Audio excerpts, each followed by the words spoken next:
Magandang araw, Bagong Pilipinas. Narito ang Police News Express sa oras na ito.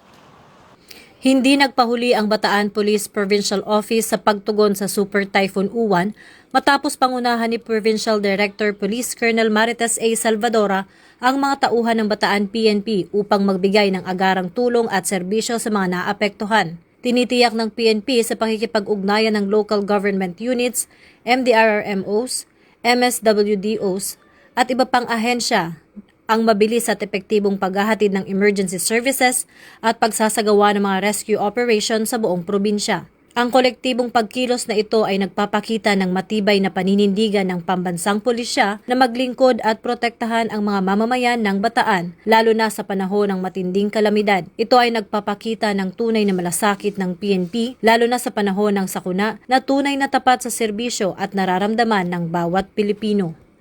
Para sa mga napapanahong balita, laging tumutok sa Police News Network. Ako po si Patrolwoman Sari Bernales para sa Police News Express.